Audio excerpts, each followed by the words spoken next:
Puji Tuhan.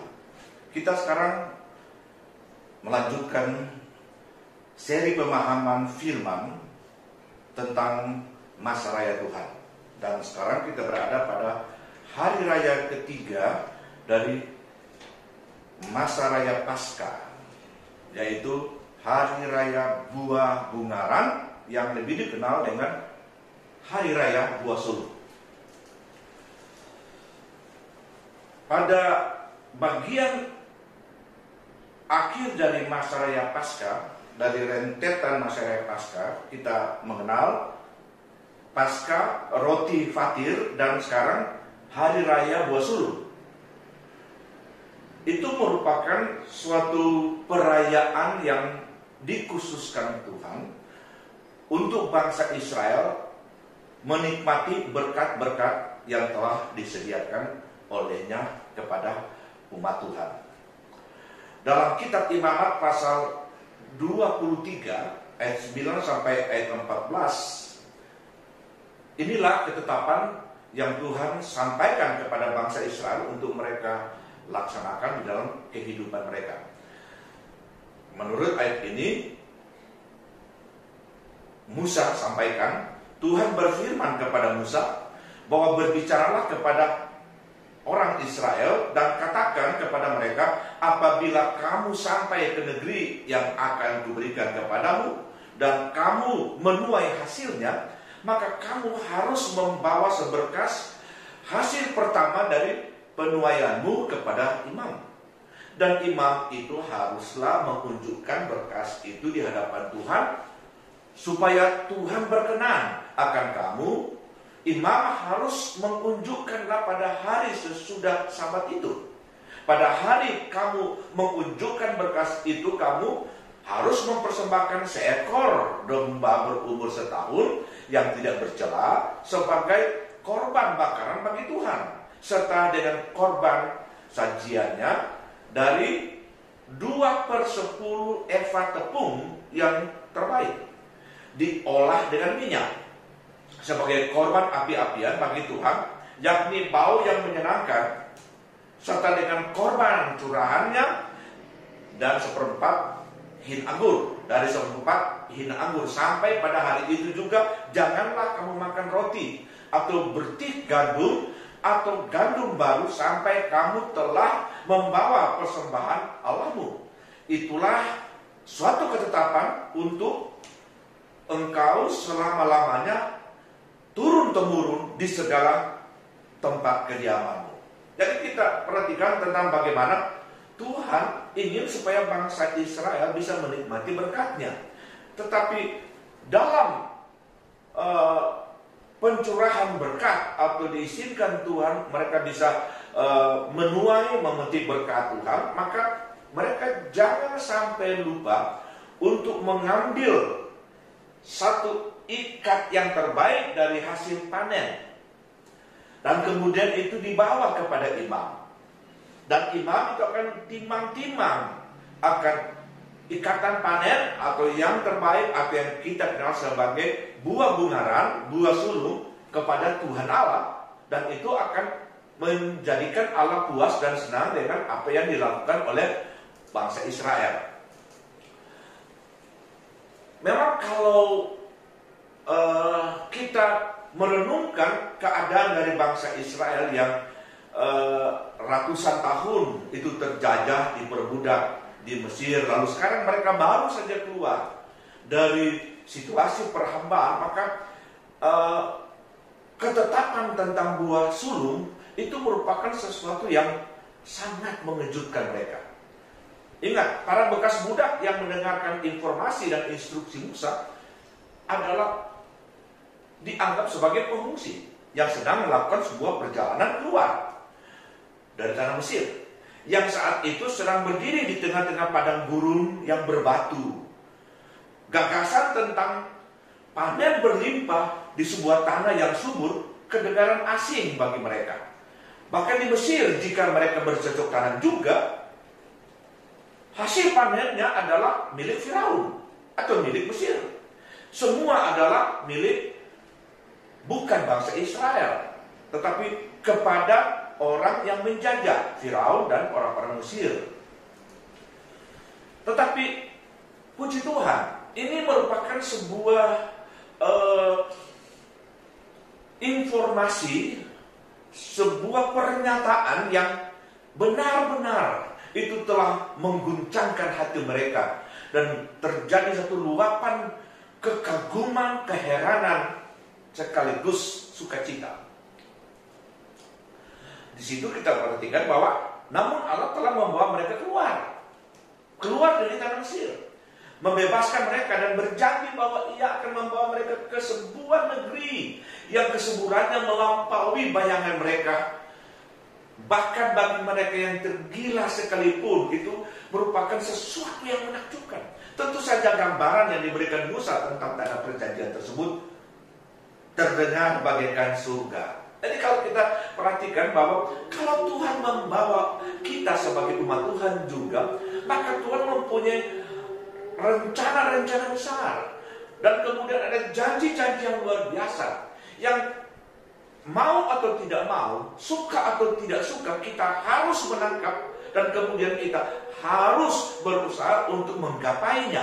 Karena apa yang dikatakan oleh Tuhan dan dijanjikan oleh Tuhan itu adalah sesuatu yang benar-benar kadang-kala tidak terduga. Ada begitu banyak kali kita kemudian merasakan bahwa benar-benar apa yang Tuhan kerjakan dalam hidup kita ini adalah hal-hal yang sangat luar biasa. Walaupun memang kadang-kala kita harus mengalami hal-hal yang sulit, yang bertolak belakang dengan apa yang kita pikirkan sebagai anak-anak Tuhan. Deklarasi perayaan buah sulung yang menggetarkan hati Israel itu bertepatan bahwa mereka baru saja melintasi Laut Teberau, dan itu mereka alami secara mujizat. Mereka baru sementara mengalami sukacita yang luar biasa, bahwa mereka berhasil menyeberang Laut Teberau yang lewat tengah-tengah laut pada tanah yang kering. Sementara itu, ya, mereka sekarang berada di tempat yang baru. Orang-orang Mesir dipimpin oleh Firaun, bala tentara itu telah terkubur di dalam lautan.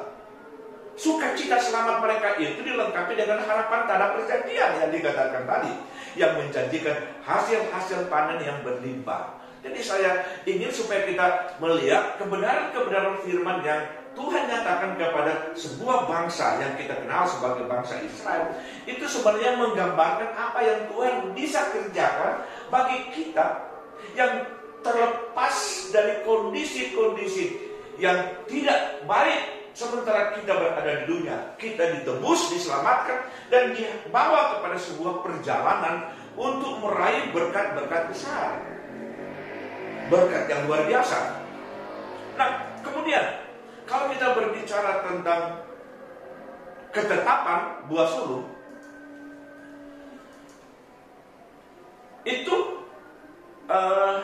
akan dilaksanakan setelah mereka tiba di tanah perjanjian.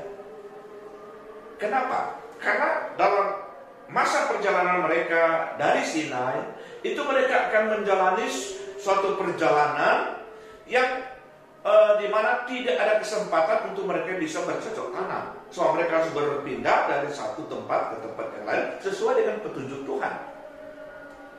Lalu kemudian mereka berada di padang belantara yang gersang dan kering. Tidak mungkin mereka bisa bercocok tanam dan mendapatkan hasil. Jadi efektivitas perayaan ini nanti diberlakukan saat bangsa Israel tiba di tanah perjanjian, di mana suplai makanan padang gurun mana itu berhenti setelah Israel mengolah tanah dan menuai hasilnya. Nah, kita perhatikan bahwa ini berkaitan dengan bagaimana perjalanan iman kita sebagai orang percaya. Tuhan ingin supaya kita bertumbuh menjadi orang yang memahami firman, supaya iman kita itu bertumbuh menjadi baik sampai kita bisa mengerti tentang kita ini bisa menikmati berkat bukan karena kekuatan kita, tetapi karena Tuhanlah yang telah membawa kita dalam perjalanan iman sampai kita terproses, lalu kita memahami tentang betapa berkat Tuhan itu sangat mengagumkan dan kemudian Jangan sampai kita tergantung kepada berkat yang kita tuai dan kita terima, tetapi kita harus tetap bergantung kepada Tuhan. Itulah makna dari buah sulung.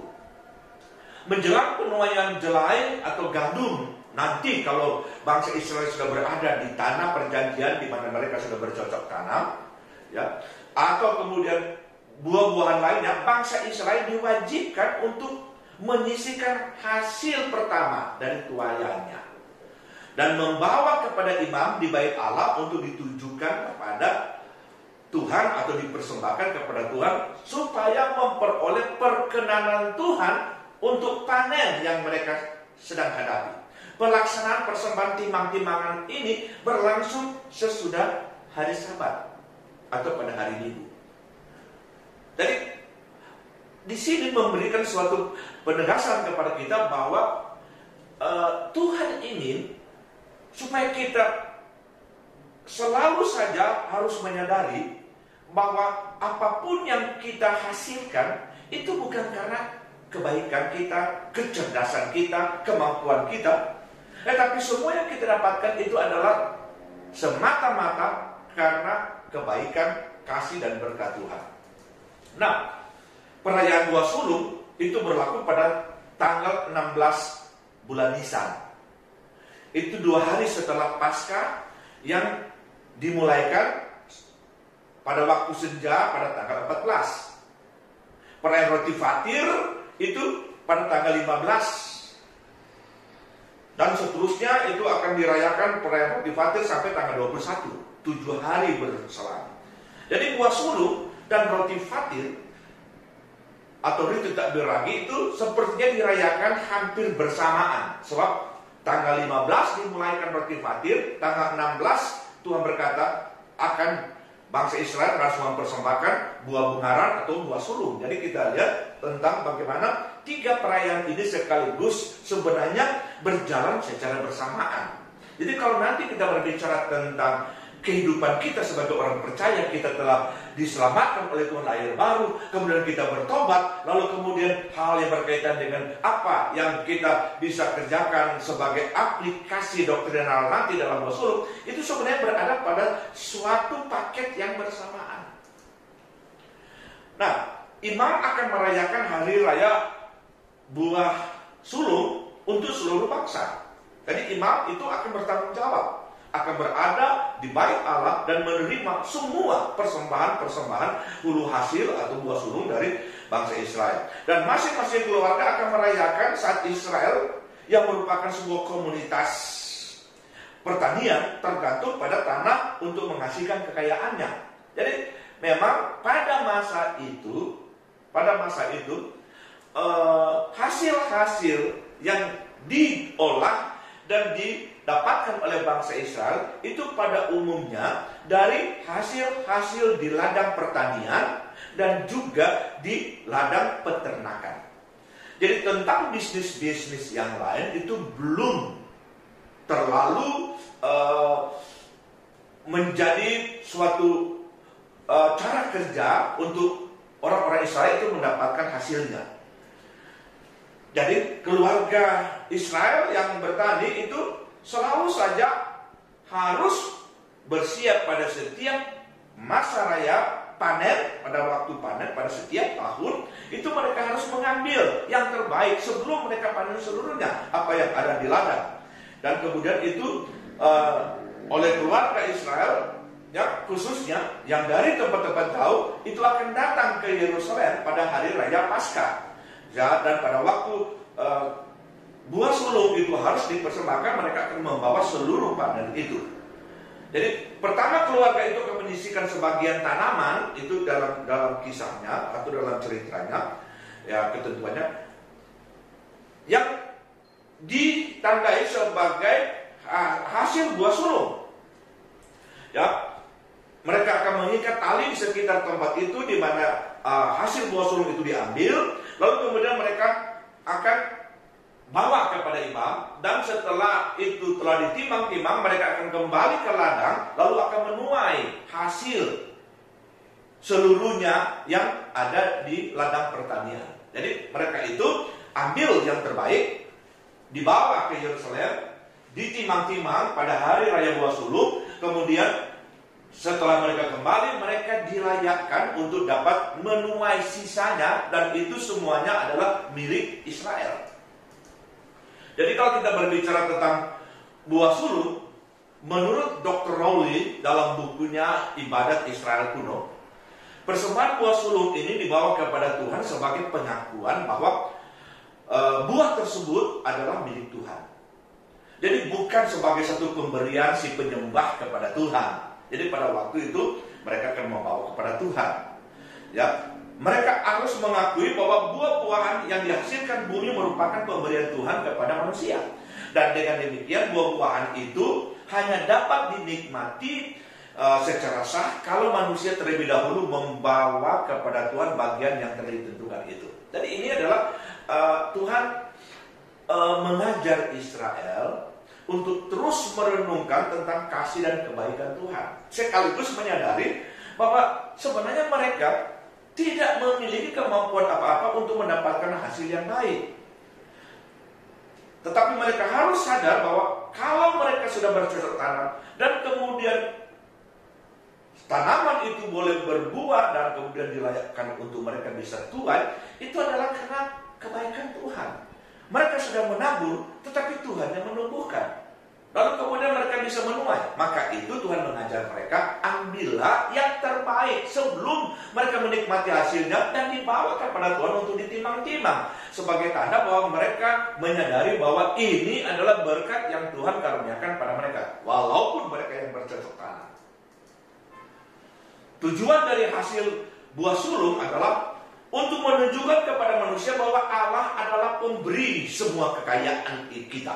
Ya, Dia memberikan kita kemampuan untuk mencapai keberhasilan dengan kembali kepada Tuhan yang pertama dari produk kami. Kami atau kita sebagai umat Tuhan mengakui sumbernya. Dengan membawa buah sulung kita mengakui sumbernya. Allah menyatakan bahwa buah sulung di atas tanah itu adalah miliknya, termasuk anak sulung dari ternak.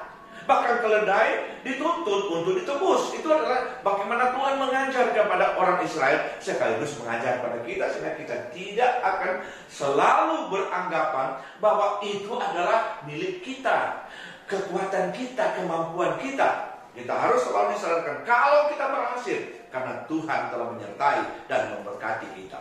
Pada masa Yesus, orang-orang secara rutin itu kemudian datang ke Yerusalem. Jadi mereka tetap melaksanakan.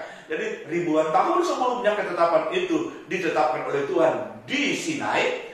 Lalu kemudian bangsa Israel pada waktu tiba di tanah perjanjian beberapa puluh tahun kemudian dari perjalanan yang begitu berat, itu kemudian mereka mulai melaksanakan. Dan terus mereka melaksanakan secara tradisional atau berdasarkan ketentuan firman, mereka melaksanakan dan terus mereka merayakan. Semua orang Israel waktu mereka ada dimanapun, mereka ingat tentang hari raya buah sulung. Mereka selalu menyisihkan semua hasil pertama dari apa yang mereka dapatkan yang terbaik. Ya, dan kemudian mereka akan membawa pada hari Minggu setelah Paskah. Jadi kalau kita hitung hari Paskah itu adalah tanggal 14, ya. Tanggal 15 itu adalah hari raya roti fatir dimulaikan. Lalu kemudian tanggal 16 itu adalah hari raya buah sulung. Itu harus mereka kerjakan, dan itu berada pada posisi pada hari Minggu.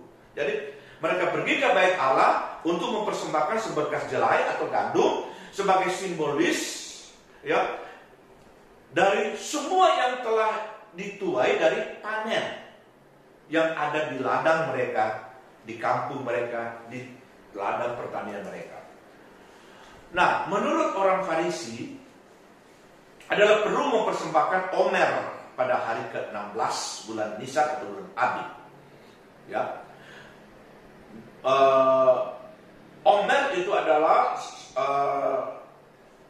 buah sulung yang kemudian telah dijadikan sebagai bentuk roti tertentu, dan itu akan mewakili semua hasil panen dari keluarga Israel yang kemudian dibawa kepada imam untuk ditimang-timang.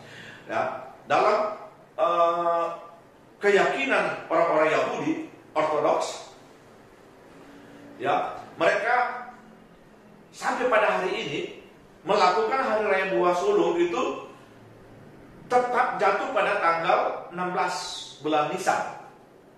Ya, tanggal 16 bulan Nisan. Itu adalah hari raya buah sulung dari panen jelai. Dan kemudian pada pada 7 minggu setelah Paskah itu akan ada satu perayaan membawa yang hasil yang sulung dari gandum, dan itu kemudian jatuh pada hari ke-50. Buah sulung pada zaman Yesus pada masa perjanjian baru, ya, sebagai hari raya buah sulung sebagaimana dijelaskan dalam kitab Imamat 23 telah tertelan dalam upacara-upacara Paskah. Sehingga kita lihat dalam tata cara hari raya Paskah bangsa Israel tidak ada lagi secara khusus itu disebut sebagai hari raya buah sulung. Itu sudah ditelan dengan upacara yang begitu seremonial, begitu luar biasa dari hari raya Paskah, ya, tentang penyaliban Kristus atau penyembelihan anak domba. Jadi itu kemudian berjalan terus, dan kita lihat bahkan dikatakan kebanyakan kita akan berkata selamat hari raya Paskah itu pada hari Minggu, yang sebenarnya itu sama dengan tanggal 16 bulan Nisan.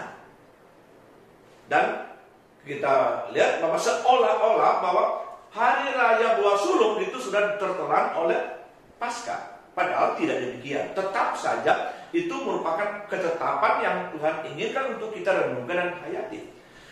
Menurut Imamat 23 ayat 11, ibadah hasil pertama harus jatuh pada hari sesudah Sabat dalam minggu Paskah.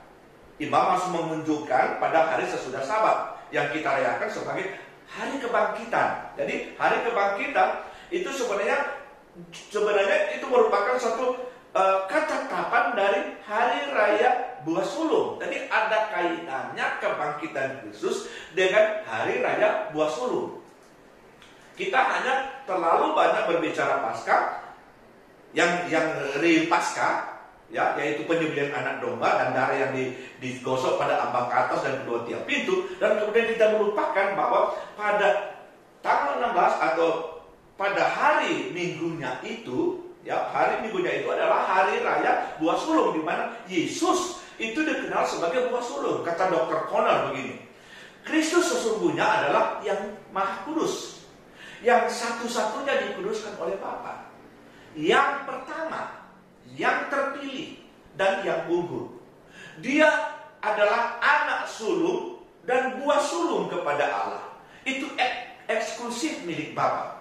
Nah, jadi kita lihat bahwa Yesus yang mati di atas kayu salib, dia kemudian muncul sebagai yang sulung dari antara orang yang bangkit.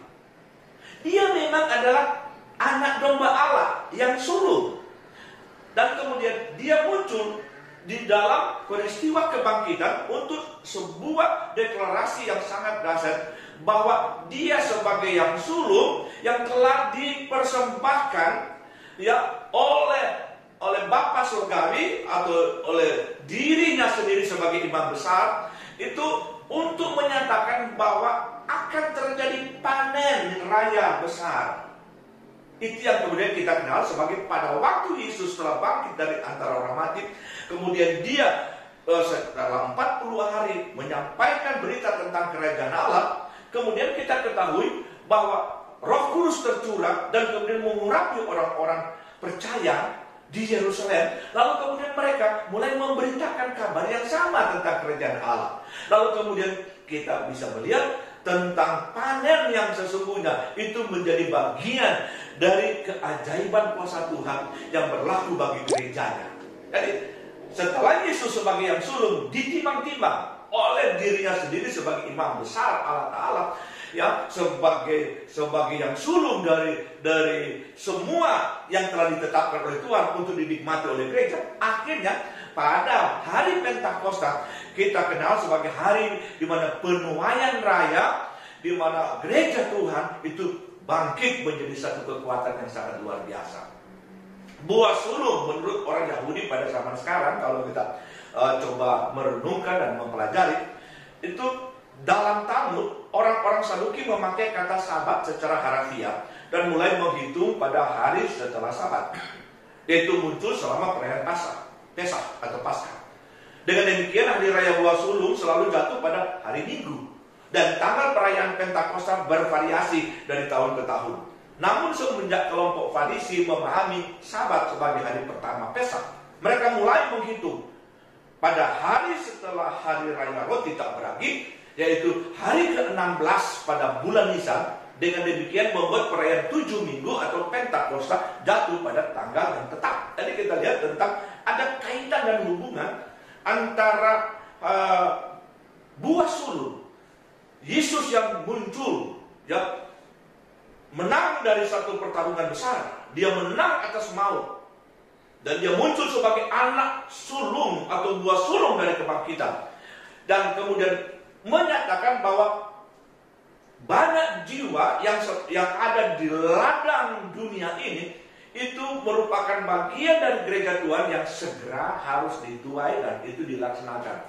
Sehingga kemudian akhirnya kita menyadari bahwa apa yang diyakini oleh orang-orang Saduki, bahkan orang Farisi tentang kehebatan daripada hari Minggu sebagai hari Tuhan, untuk dimana firman itu dapat diberitakan, kabar sukacita diberitakan, itu sekaligus sebagai hari di mana kita bisa melihat banyak jiwa bisa datang kepada Tuhan dari pemberitaan dan kesaksian kita sebagai orang-orang yang percaya kepada Tuhan.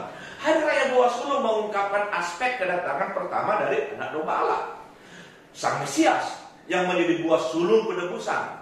Pada hari raya ini Israel harus membawa di hadapan Tuhan hulu hasil dari panen. Dengan melakukannya Israel mengakui sumber berkat mereka itu adalah Tuhan. Jadi buah sulung pertama itu merupakan deklarasi tentang orang-orang Israel adalah orang-orang yang diberkati oleh Tuhan. Dan apabila mereka bercocok tanam, maka mereka akan mendapatkan hasil yang luar biasa. Yang kedua, buah sulung bagi bangsa Israel itu adalah suatu ketetapan yang harus mereka lakukan pada waktu mereka membawa seberkas ikat panen yang terbaik. Dan imam-imam menimang-nimang itu di hadapan Tuhan, di bait Allah. Maka itu sebuah pernyataan dari orang Israel bahwa berkat yang kami terima itu bukan karena kekuatan kami, semuanya itu dari Tuhan. Juga sekaligus buah sulung yang berhasil dibawa dan ditimang-timang oleh imam itu merupakan sebuah pernyataan Tuhan bahwa semua yang ada di ladang pertanian itu menjadi milik bangsa Israel. Sekaligus kita juga, kalau kita memahami tentang apa yang Tuhan inginkan untuk kita lakukan dan kita lakukan, maka Tuhan akan melepaskan segala berkatnya untuk kita. Jadi kita perhatikan tentang bagaimana ketetapan ilahi. Dan kemudian buah sulung itu bagi bangsa Israel itu merupakan sebuah ketetapan ilahi yang mereka lakukan, ya, untuk dapat mengajar seluruh keluarga Israel berharap, bergantung dan percaya kepada Tuhan sumber segala berkat. Masa raya Tuhan menyingkapkan gambar rencana penebusan Allah, ya, yang kita bisa lihat dalam masa raya Tuhan. Masa raya Tuhan itu terbagi dari 7 perayaan. 4 perayaan pertama itu berkenaan dengan kedatangan pertama anak domba Allah, yaitu Tuhan Yesus Kristus sebagai Mesias yang menebus dan menyelamatkan kita. Dan 3 perayaan terakhir yang berkaitan dengan bunyi nafiri, Grafidat besaran Pondok Daun, itu berkaitan dengan kedatangan Yesus Kristus pada kali yang kedua. Saat anak domba itu kembali dalam kemuliaan yang luar biasa, dia datang bagaikan singa dari Yehuda, ya, yang kemudian akan membawa kemenangan, membawa kita bersama-sama untuk tinggal dengannya. Jadi perayaan buah sulung Paskah berhubungan dengan perayaan lepas 7 minggu, ya. atau berkaitan dengan perayaan Pentakosta, itu perbedaannya terletak pada persembahan yang dibawa. Jadi kalau perayaan pada buah sulung itu ikat panen jelai, ya. Tetapi pada perayaan Pentakosta yang pada hari raya 7 minggu itu ikat panen gandum.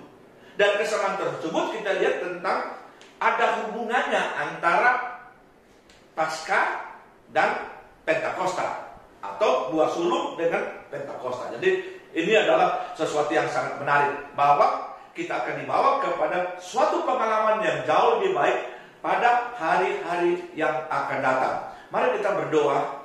Tuhan, terima kasih untuk pembahasan yang kami boleh sampaikan. Kiranya ini bisa betul-betul menjadi berkat untuk kami sekalian, supaya kami mengerti tentang bagaimana kami harus menghormati Tuhan dengan kebaikan Tuhan yang Tuhan izinkan untuk kami boleh terima sebagai berkat yang Engkau izinkan. Dan kami harus mengembalikan apa yang terbaik bagi Tuhan sebagai pernyataan segala sesuatu dari Tuhan.